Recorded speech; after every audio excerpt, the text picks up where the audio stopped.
नमस्कार। आरपीएससी के पेपर के अंदर अपन जो थर्ड पार्ट में बात कर रहे हैं, जो बाकी बचे हुए क्वेश्चन है उनके बारे में हम बात करते हैं। 61 नंबर क्वेश्चन है, शीत शूल व्यूप्रमेह स्तंभ गौरम निग्रह लक्षण है, ये किसका लक्षण है ऐसा पूछा गया है। सम्यक स्नेहन, सम्यक असम्यक स्नेहन, सम्यक स्वेदन और असम्यक स्वेदन। ये सम्यक स्वेदन 3 नंबर जो ऑप्शन है वो होगा, सम्यक स्वेदन का ये लक्षण है।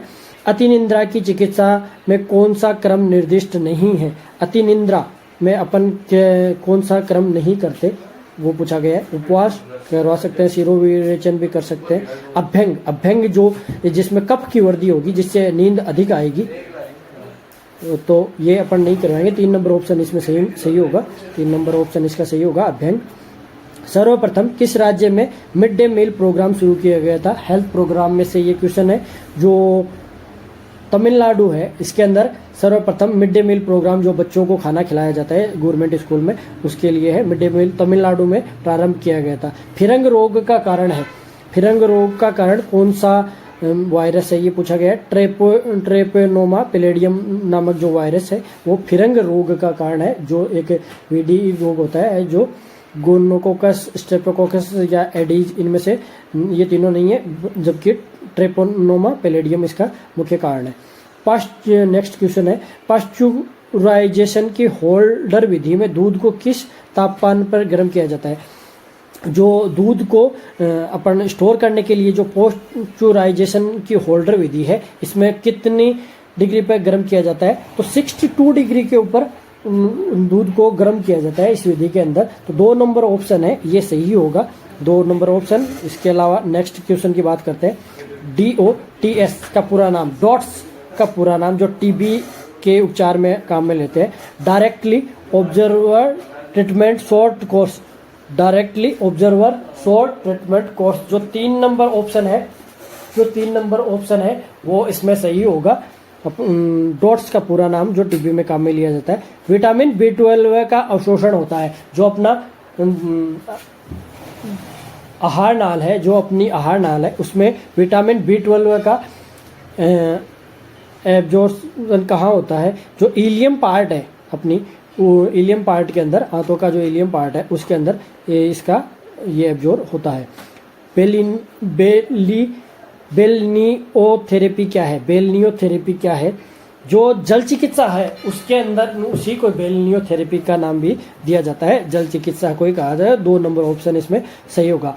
अष्टांग योग का प्रतिपादन किसने किया? बहुत ही इजी क्वेश्चन है। अष्टांग योग का प्रतिपादन किसने किया?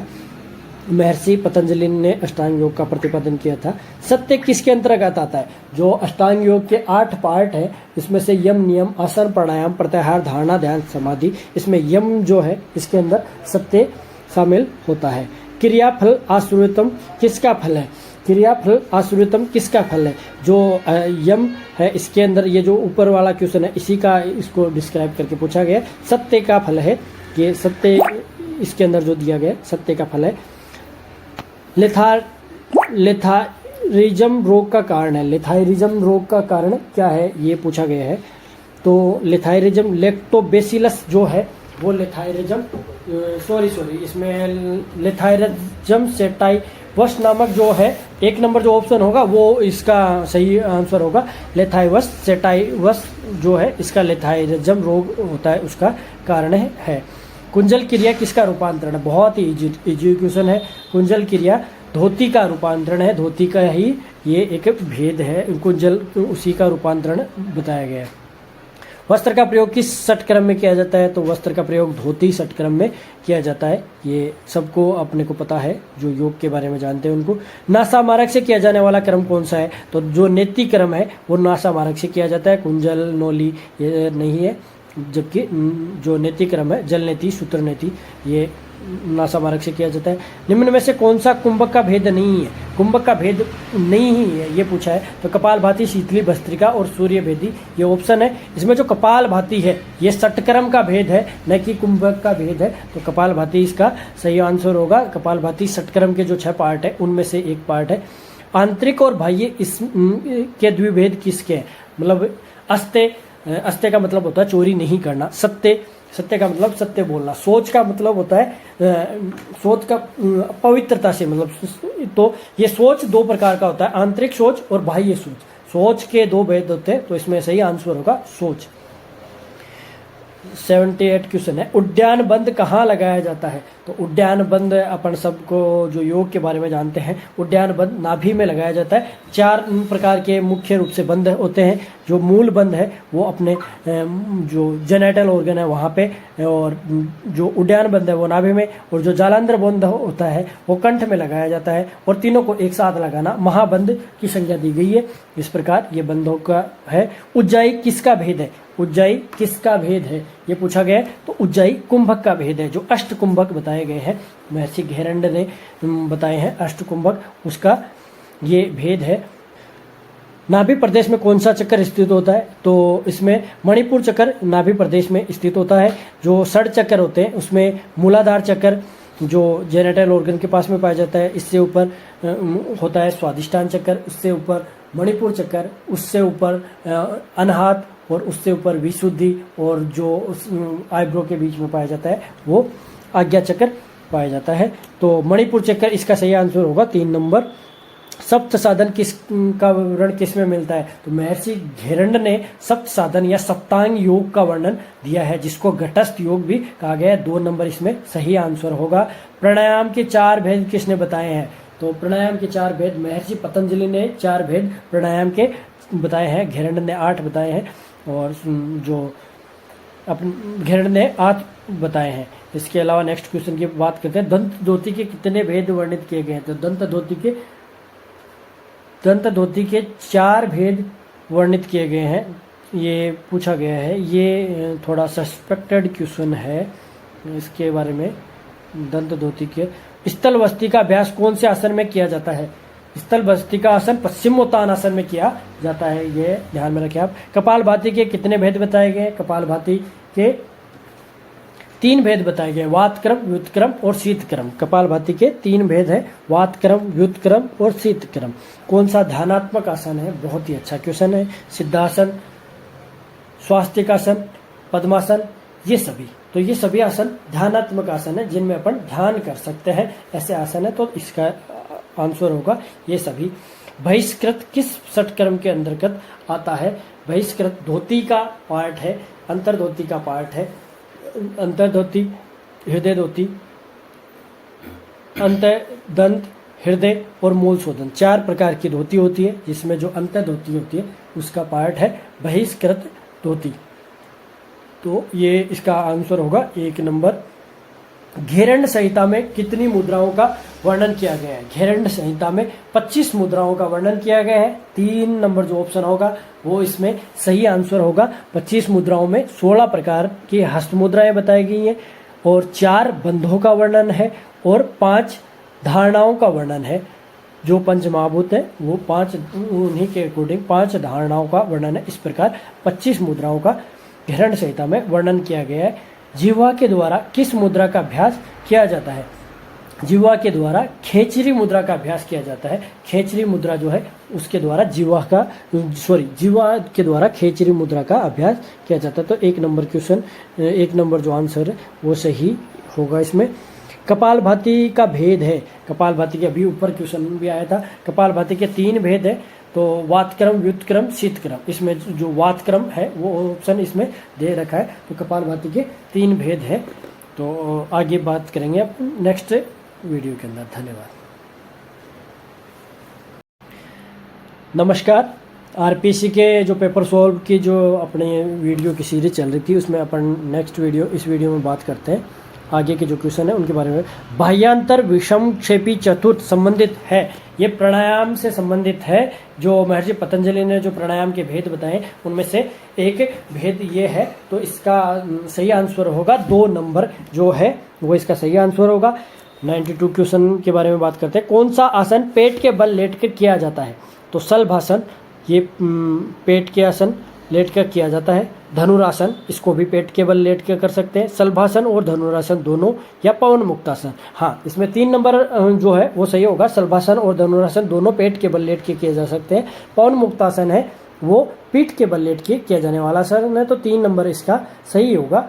पतंजलि योग सूत्र का प्रथम पाद कौन सा है? प्रथम पाद समाधि पाद, साधन पाद, विभूति पाद और कैवल्य पाद, ये इनका पादों का क्रम है। तो प्रथम पाद है समाधि पाद, पतंजलि योग सूत्र का पाद है। 4 पाद इसमें बताए गए हैं, समाधि, साधन, विभूति और कैवल्य।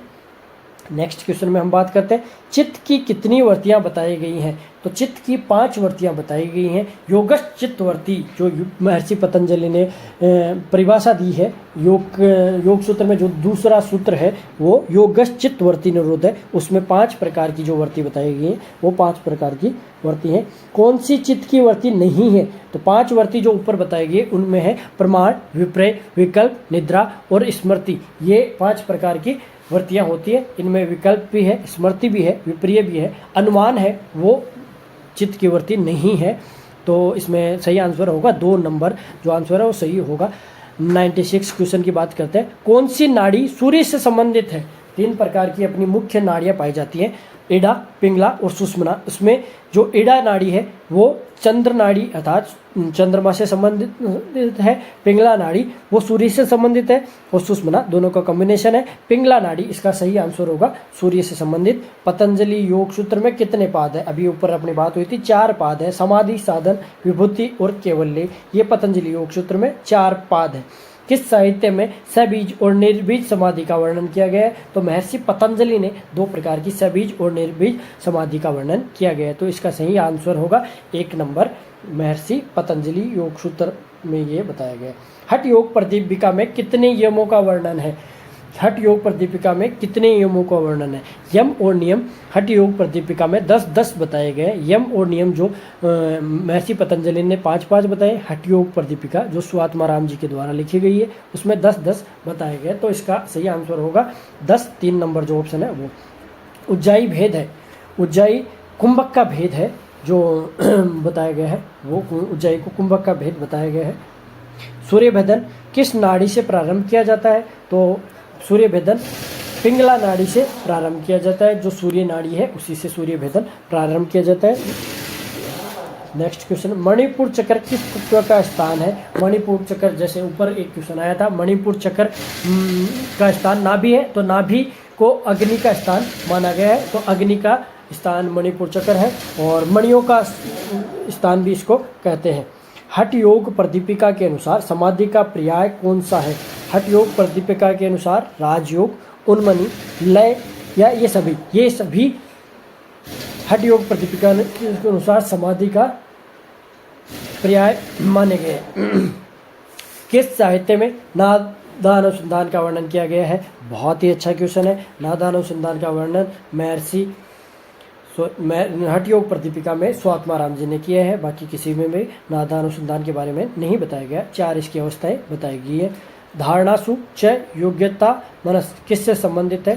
तो ये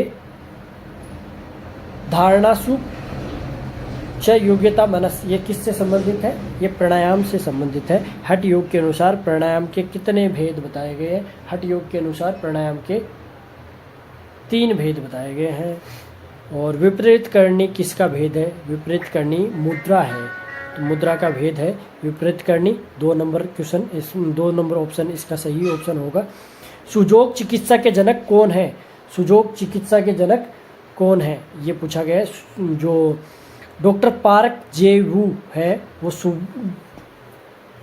सुजोग चिकित्सा के जनक बताए गए हैं। द्विअंगुल प्रमाण कौन से मर्म कौन से मर्म का है? ये प्रमाण पूछा है कि कौन से मर्म का द्विअंगुल प्रमाण है? जो गुल्फ मर्म है उसका द्विअंगुल प्रमाण बताया गया है। स्थपनिक मर्म है उसका बारे में पूछा गया है। स्थपनिक मर्म कौन सा है? जो विशल्यघन मर्म है वो स्थपनिक मर्म है। चुंबक चिकित्सा के बारे में गलत कथन है। स्नान के पश्चात प्रयोग करना चाहिए, भोजन के पश्चात प्रयोग करना चाहिए, प्रयोग के बाद स्नान नहीं करना चाहिए, इस दौरान गर्म पेय वर्जित है। इसमें जो 3 नंबर है दो नंबर जो ऑप्शन है, सॉरी, दो नंबर जो ऑप्शन है, भोजन के पश्चात प्रयोग नहीं करना चाहिए। चुंबक चिकित्सा का प्रयोग खाली पेट ही करना चाहिए, भोजन के पश्चात नहीं की जाती। विशुद्धि चक्र कहाँ स्थित होता है? तो कंठ में विशुद्धि चक्र स्थित होता है। ये अपन ने बात करी थी सारे चक्रों के बारे में भी।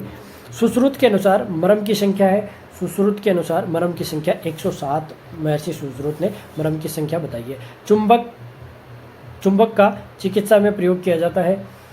सार्वदैहिक और स्थानिक दो प्रकार से प्रयोग किया जाता है। सार्वदैहिक और स्थानिक, 3 नंबर जो ऑप्शन होगा वो इसमें सही होगा। मतलब सार्वदैहिक मतलब पूरे शरीर पे, स्थानिक किसी लोकल पार्ट पे इसका यूज किया जाता है। दोनों। एक्यूप्रेशर नेक्स्ट क्वेश्चन है। एक्यूप्रेशर चिकित्सा आधारित है। जो ची एनर्जी है, कि इसमें की लिखा है लेकिन ची जो एनर्जी है उसमें इसका सही नाम है ची एनर्जी। ची एनर्जी पर एक्यूप्रेशर चिकित्सा आधारित है, जो ची का बैलेंस इसके अंदर बॉडी के अंदर किया जाता है। एक्यूप्रेशर चिकित्सा में यकृत का प्रतिबिंब केंद्र है। यकृत का प्रतिबिंब केंद्र कहाँ पे एक्यूप्रेशर में माना गया है? तो दाएं पैर के तलवे पे, जो राइट पैर होता है उसके तलवे के ऊपर एक्यूप्रेशर का प्रतिबिंब माना जाता है, जिसको रिफ्लेक्सोलॉजी भी कहते हैं। रिफ्लेक्सोलॉजी में दाएं पैर के तलवे पर एक्यूप्रेशर को पॉइंटों को माना जाता है। एक्यूप्रेशर और एक्यूपंक्चर है, ये इसके लिए कथन पूछेगा। प्राचीन चाइनीज चिकित्सा पद्धति, प्राचीन जापानी चिकित्सा पद्धति, आधुनिक चिकित्सा पद्धति, इनमें से ये चाइनीज चिकित्सा पद्धति है, तो 1 नंबर की जो ऑप्शन है वो सही होगा, प्राचीन चाइनीज चिकित्सा पद्धति। पोमचा, ये जीके का क्वेश्चन है। पोमचा स्त्री परिधान को बोलचाल की भाषा में कहा जाता है पीला। पीला पोमचा ये कहा जाता है। ये कुछ जीके के क्वेश्चन है, हम देख लेते हैं साथ में इनको। कार्तिक माह में चंद्रभागा पशु मेला कहाँ आयोजित किया जाता है? झालरापाटन में ये आयोजित किया जाता है। झालरापाटन में चंद्रभागा पशु मेला आयोजित किया जाता है। ग्रियेशन ने किस बोली को भीली बोली भी कहा है? क्रिएशन जो दार्शनिक थे उन्होंने किस बोली को भीली, बागड़ी को भीली बोली भी कहा गया है। अब नेक्स्ट क्वेश्चनों के बारे में हम नेक्स्ट वीडियो में बात करेंगे। धन्यवाद। नमस्कार, मैं डॉक्टर अभिषेक शर्मा। हम बात करते हैं योग प्राकृतिक चिकित्सा अधिकारी की जो एग्ज़ाम हुई थी उसके आरपीसी के क्वेश्चन पेपर के बारे में बात कर रहे थे। इसके 5th पार्ट के में हम बात कर रहे हैं। 156 नंबर क्वेश्चन के बारे में हम बात करते हैं। आत्मा का पर्याय है नित्य, क्षेत्रज्ञ, क्षेत्र, यह सभी। तो जो क्षेत्रज्ञ है वो आत्मा का पर्याय है। 2 नंबर ऑप्शन है वो सही होगा इसमें, तो 2 नंबर ऑप्शन टिक करते हैं कि क्षेत्रज्ञ जो है वो आत्मा का पर्याय है। आचार्य सुश्रुत के अनुसार श्रोणी में अस्थियों की संख्या कितनी होती है? जो पेल्विक है। स्त्री श्रोणी में पूछा है इन्होंने। स्त्री श्रोणी में अस्थियों की संख्या कितनी होती है आचार्य सुश्रुत के अनुसार? तो इसमें आचार्य सुश्रुत ने इसमें 5 मानी है। आचार्य सुश्रुत ने इसमें 5 संख्या मानी है, तो जो 3 नंबर ऑप्शन है वो सही होगा। आचार्य सुश्रुत के अकॉर्डिंग 5 नंबर स्त्री श्रोणी के अंदर पेल्विक रीजन में 5 बोन पाई जाती है। Next question. अशुद्ध रक्त प्रवाह होता है, इनमें से कौन से में इम्प्योर ब्लड सप्लाई होता है? डीऑक्सीजनेटेड ब्लड रहता है, तो रेडियल धमनी में, पल्मोनरी धमनी में, और पल्मोनरी शिरा में, कोरोनरी धमनी में। ये आप ब्लड सर्कुलेशन या हार्ट के बारे में पढ़ोगे तो आपको पता चलेगा। जो पल्मोनरी धमनी है, धमनियों में मुख्य रूप से शुद्ध रक्त बहता है, लेकिन ये पल्मोनरी धमनी में इम्प्योर ब्लड होता है। 2 नंबर ऑप्शन है वो सही होगा इसके अंदर। 2 नंबर ऑप्शन इसका सही आंसर है। इसके बाद में हम नेक्स्ट क्वेश्चन की बात करते हैं। क्रेनियल नाड़ियों की संख्या होती है। क्रेनियल नाड़ियों की कितनी संख्या होती है ये इसमें पूछा गया है। क्रेनियल नाड़ियों की संख्या 12 जोड़ी होती है। 12 जोड़ी पैर के अंदर ये स्थित होती है क्रेनियल नाड़ियाँ, तो 12 जोड़ी इनकी संख्या होती है। तो 1 नंबर जो ऑप्शन है वो इसका सही आंसर होगा। निम्न में से कौन सा अंतःकरण चतुष्टय में शामिल नहीं है? अंतःकरण चतुष्टय में शामिल नहीं है इनमें से। तो मन, बुद्धि, चित्त और अहंकार, ये इसमें अंतःकरण चतुष्टय होते हैं। तो आत्मा इसमें शामिल नहीं है, जो 3 नंबर ऑप्शन है इसका सही आंसर होगा आत्मा, इसका सही आंसर होगा। नेक्स्ट क्वेश्चन की हम बात करते हैं। अनाहत चक्र का शरीर में स्थान है, अनाहत चक्र जो है उसका शरीर में कहाँ स्थान है? ये अपने पहले भी बात हुई थी, पहले भी ये ऐसे क्वेश्चन आए हुए थे। जो मूलाधार चक्र होता है, मूलाधार चक्र होता है वो सबसे नीचे की तरफ पाया जाता है, पेरिनियम में पाया जाता है। मूलाधार स्वादिष्ठान है जो अपने जेनिटल ऑर्गन से ऊपर की तरफ पाया जाता है, और उसके बाद में मणिपुर और जो नाभि के अंदर पाया जाता है। उसके बाद में अनाहत चक्र पाया जाता है जो हृदय स्थान में पाया जाता है। जो 4 नंबर ऑप्शन है वो सही होगा। इसके अतिरिक्त विशुद्धि चक्र जो गले के अंदर पाया जाता है, और जो विशुद्धि चक्र गले में पाया जाता है, और जो आज्ञा चक्र है वो अपनी आईब्रो के बीच में पाया जाता है, और जो सहस्त्रार चक्र है वो सबसे ऊपर की तरफ पाया जाता है। ये इसमें 4 नंबर ऑप्शन सही होगा। नेक्स्ट है 162 नंबर क्वेश्चन। इसमें है निम्न में से पंचकोश का सही क्रम है। पंचकोश का जो सही क्रम है वो पूछा गया है। तो इसमें अन्नमय, प्राणमय, मनोमय, विज्ञानमय और आनंदमय, ये है जो 1 नंबर ऑप्शन है ये सही होगा। पहला होता है अन्नमय, प्राणमय, मनोमय, विज्ञानमय और आनंदमय। यह है कोशों की स्थितियों का क्रम है। इसी क्रम में अपन बात करते हैं सभी कोशों की। तो इसका 1 नंबर ऑप्शन सही होगा। निम्न में से कौन सा षड धातुज पुरुष का घटक नहीं है? षड धातुज पुरुष का घटक नहीं है ऐसा पूछा गया है इसके अंदर। तो इसमें षड धातुज जो है, तो इसमें पृथ्वी है, तेज अर्थात अग्नि भी है, आत्मा भी है, लेकिन मन है ये नहीं है। मन इसका सही ऑप्शन होगा। मन षड धातुज पुरुष का घटक नहीं है। मन ये तीनों जो ऊपर के हैं, पृथ्वी, तेज, आत्मा, ये है इसके घटक है, लेकिन मन इसका घटक नहीं होता। 164 नंबर क्वेश्चन की बात करते हैं। निम्न में से 7वां रक्त स्कंदक कारक कौन सा है? ये ब्लड क्लॉटिंग फैक्टर की बात की गई है। जो ब्लड क्लॉटिंग फैक्टर होते हैं उनमें से 7वां ब्लड क्लॉटिंग फैक्टर पूछा गया है, ये कौन सा है? तो प्रोकन्वर्टिन जो 2 नंबर ऑप्शन है ये सही होगा। इसमें ये 7 नंबर का रक्त स्कंदन कारक है। नेक्स्ट क्वेश्चन की बात करते हैं। थायराइड ग्रंथि में किस प्रकार की कोशिकाएं पाई जाती है? थायराइड ग्लैंड होती है उसके अंदर कौन सी कोशिकाएं या सेल्स पाई जाती है ये पूछा गया है। इसके अंदर सी सेल्स पाई जाती है। जो 3 नंबर ऑप्शन है वो सही होगा। सी सेल्स इसके अंदर पाई जाती है। जो इसके अंदर पाई जाती है उनको सी सेल्स कहा जाता है। गर्भिणी में 5वें माह में कौन सा लक्षण पाया जाता है ये पूछा गया है। गर्भिणी के अंदर 5वें महीने में कौन सा लक्षण पाया जाता है ये पूछा गया है इसमें। तो ये काशार्य जो 4 नंबर ऑप्शन है ये इसमें सही होगा। बलवर्ण हानि, गुरु गात्रता, तम, ये सभी नहीं, ये पहले के लक्षण है सभी। और जो 5वें महीने का लक्षण है वो काशार्य है जो पाया जाता है गर्भिणी के अंदर। सुश्रुत के अनुसार मूत्र व स्रोतस का मूल है। मूत्र व स्रोतस का मूल पूछा है। तो बस्ती जो है वो मूत्र व स्रोतस का मूल बताया गया है महर्षि सुश्रुत के अनुसार। जो स्रोतो गोष्ठी है, स्रोतस पाए जाते हैं, उसमें बस्ती जो है वो मूत्र व स्रोतस का मूल स्थान बताया गया। इस आचार्य ने अस्थि व स्रोतस का उल्लेख किया है।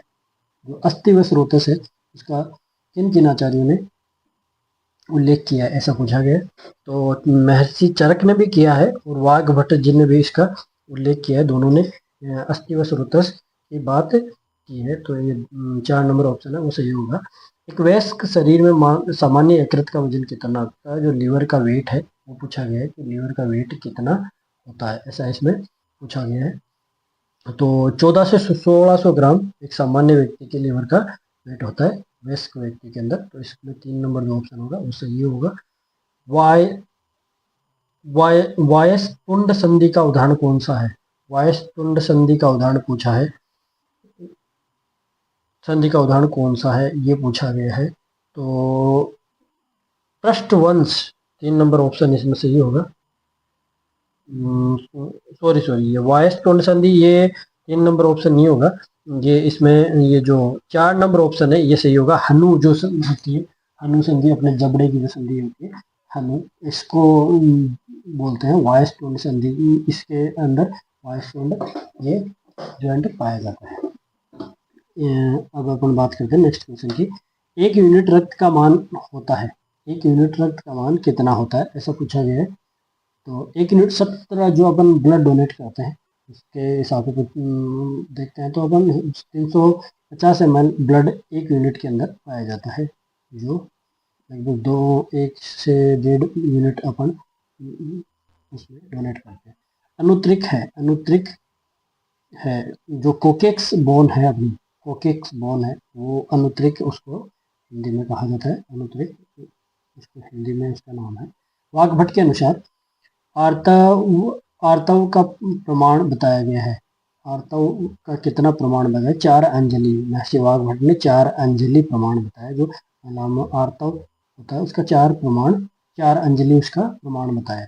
आचार्य भेल के अनुसार मन का स्थान है। आचार्य भेल ने मन का स्थान, आचार्य भेल के अनुसार 4 नंबर जो है सिर तालु अंतर्गत, सिर और तालु के अंतर्गत, ये आचार्य भेल ने बताया। आचार्य भेल के अकॉर्डिंग सिरस्व तालुआंतर्गत, सिर और तालु के अंतर्गत जो पाया जाता है। 4 नंबर ऑप्शन इसमें सही होगा। और नेक्स्ट क्वेश्चन की हम बात करते हैं। निम्न में से कौन से रस पित्त सामक है? बहुत अच्छा क्वेश्चन है। पित्त सामक रस कौन से है? अर्थात कफ वर्धक रस के बारे में पूछा गया है। कषाय तिक्त मधुर, ये जो 3 नंबर ऑप्शन है ये सही होगा। ये सभी कफ को बढ़ाते हैं, कफ को बढ़ा देते हैं, तो ये पित्त का समन करेंगे, पित्त का समन करेंगे अर्थात पित्त को कम करेंगे। तो कषाय तिक्त मधुर इसमें सही ऑप्शन होगा 3 नंबर। मानस दोष है, मानस दोष कौन कौन से? सात्विक, राजसिक और तामसिक 3 त्रिगुण होते हैं, लेकिन दोष 2 ही होते हैं। सत्व को दोष नहीं बताया गया। रज और तम जो है वो दोष है। मानस दोष 2 ही होते हैं। और शारीरिक दोष की बात करें तो वात पित्त को 3 होते हैं। सत्व और तम को दोष में, सत्व को दोष नहीं बताया गया। सत्व जो होता है वो दोष नहीं माना जाता है। कारण द्रव्य और कार्य द्रव्य की संख्या है। कारण द्रव्य और कार्य द्रव्य की संख्या है। कारण द्रव्य 9 होते हैं और कार्य द्रव्य 2 होते हैं। जो 3 नंबर ऑप्शन वो इसमें सही होगा। 3 नंबर ऑप्शन 9 और 3। निम्न में से कौन सी ऋतु पित्त प्रकोपक है? कौन सी ऋतु के अंदर पित्त सबसे अधिक बढ़ता है? जो शरद ऋतु है, शरद ऋतु के अंदर पित्त का प्रकोप होता है सबसे अधिक। इसमें पित्त का प्रकोप सबसे अधिक इस ऋतु के अंदर होता है। चरक के अनुसार युक्ति है, चरक के अनुसार युक्ति क्या है ऐसा पूछा गया है। तो प्रमाण, परादि गुण, विशेष गुण, प्रमाण व परादि गुण दोनों। तो इसमें सही ऑप्शन होगा युक्ति, प्रमाण व परादि गुण दोनों है। दोनों बोथ ऑप्शन, ये जो 4 नंबर ऑप्शन है ये सही होगा इसके अंदर। नाड़ी परीक्षण का उल्लेख सर्वप्रथम किया गया है। नाड़ी उल्लेख का सर्वप्रथम किस संहिता के अंदर किया गया है ऐसा पूछा गया है। तो सारंगधर संहिता के अंदर सबसे पहले नाड़ी, जो अपने नाड़ी परीक्षण करते हैं, नाड़ी के बारे में जो बताया गया वो सारंगधर संहिता में बताया गया। धन्यवाद। ये पेपर था जो आरपीएससी का, ये 180 नंबर क्वेश्चन, 180 क्वेश्चनों का था। तो आज ये पूर्ण हुआ। हम नेक्स्ट वीडियो में किसी अन्य पेपर के बारे में बात करेंगे। धन्यवाद।